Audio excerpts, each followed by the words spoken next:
So you end up wiring $2.72 million to a Taiwanese company. Yeah. To purchase medical gloves. Yeah. But when the gloves came, they weren't exactly nitrile gloves. There was latex gloves that were painted blue. There was blood stains on them. It was just a complete disaster. They were Chinese medical waste. Yes, Chinese medical waste. Yeah, Chinese medical waste. Wow. So what happens? That you bought for $2.7 million. Yeah. And so what happens the reason why they bothered to send that instead of just ripping off the money because they already had it, is because in Thailand, if they send you any glove, then it's a quality issue. It's fraud. It's not a criminal issue. Ah, okay. Right? It's a civil case, not a criminal case. Yeah. So what they do is, and also the law there, they have a free port there. So you bring stuff in from China and you package it there with fake medical boxes, counterfeit medical boxes from Sri Trang. Package it there. It's a product of Thailand. So you circumvent tariffs, customs, all that stuff. And product of Thailand, it gets shipped to America. Now, on those same routes, that was the same routes they were shipping drugs, humans, and fake EpiPens to kids in Africa. So, we ran into a fucking hornet's nest there. But, yeah, we sent them 2.7, and first container arrived, and it was all bogus. And then me and Tamer go down to U.S. Customs in Long Beach. We're like, hey, there's 3 more containers on the water. And we need to withdraw our importer security filing because this is a medical device and it's no longer, we know that it's not what we said it is on the ISF. And they're like, okay, send us an email. And I'm like, what? You got the Attorney General talking about War Powers Act over this PPE shit, right? We were halfway thinking they're going to arrest us until they get it figured out. So I'm like, bro, look, run his name, and get someone down here. Anyway, they run our name, and supervisor comes down, and he says the same thing.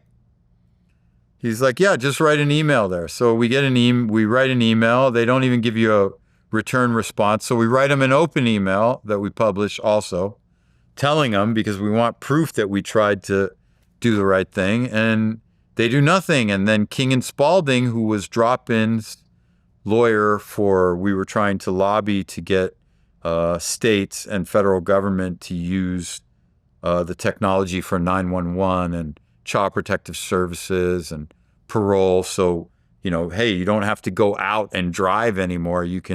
Every child protective services call, you could see what's happening in the house right away without driving. So it's a manpower multiplier, force multiplier. We told them, and they called the FBI, wrote letters, FDA, Criminal Investigation Division, Customs, everybody, and nobody did anything. And then these 3 containers that we'd given them the bills of lading, what did they do when they arrived here? They delivered them to us after they'd already been told what it is. Okay, so basically you have no legal recourse. Well, we did. There was legal recourse in Thailand. But Thailand was under quarantine, but then they made this thing where if you did 14 days quarantine there, you could get in. Right. So we took off to Thailand. Right. So you put together a team to try to get your money back. Yeah. With an Israeli private investigator, a U.S. Marine turned security contractor, and an expat who had also been defrauded through PPE schemes. So you pretty much have like a squad of guys. Yeah, there was a lot more guys than that. More guys than this? Yeah. Okay. And you guys pretend to be buyers with the guy that ripped you off. And during the meeting, you end up kidnapping him? So that's what they said. But if you look at the video, they say that I'm the guy in the black hat with the black shirt. That video is totally faked. Totally faked. That's how I won the case. Like, we went there, I reported fraud. Yes, something happened with that dude, which I'm not going to get into because according still to Thai guys there. But hold on. According to the reports, they said there's a physical confrontation that erupted with your team and this guy Vincent. You guys grabbed him and put him in a safe house. Yeah. So in that video on that day and that time, That did not happen. If you look at that video that they're referring to, you see cops actually sitting there. Okay. This was totally faked. Okay. They did that because we had convinced him a week before to give back half the money. So then they got a dirty cop and this dude Sirishai and made this whole fake case, which is totally fake. So you never kidnapped? I'd never kidnapped. Okay. I wasn't even there. Right. But and the you judge were... found that 84 days later when they could present zero evidence. They supposedly had all this video, all this, that. I had a picture of the day that Vincent claims that we did this to him, right? The day that he claims that we did this to him, there's a picture of him drinking whiskey in another restaurant. Okay. Now, did something happen between us and them several days before this incident that they created? Which is why he agreed to pay back half the money? Yes. Okay. So Something happened. Something Yes. happened. Yeah. Okay. Now, but then they made this whole fake thing in order to extort me for money. So we get arrested. Me, Jay, all bunch of Thai guys, bunch of everybody. And, the cop, Super Chai, he's like, they tried to extort us for the money plus 450 grand. And I was like, I ain't giving, what makes you think, if I'm the guy you say I am, what makes you think that I would do that? And he's like, oh, we know everything about you, this, that, the other thing. Everything's drugs, drug gangster, this, all the press was set up through news flare. They released it from the Royal Thai Police. It got picked up like wildfire everywhere, 100% hit pieces.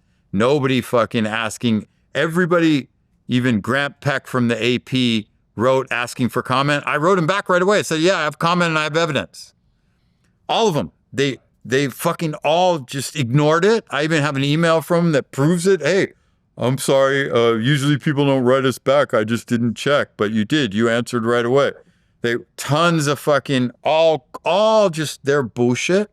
And then 84 days later, King leaves. Me and Tamer talk for the next couple of nights, and I decide to get arrested because now we know that our shit is small potatoes.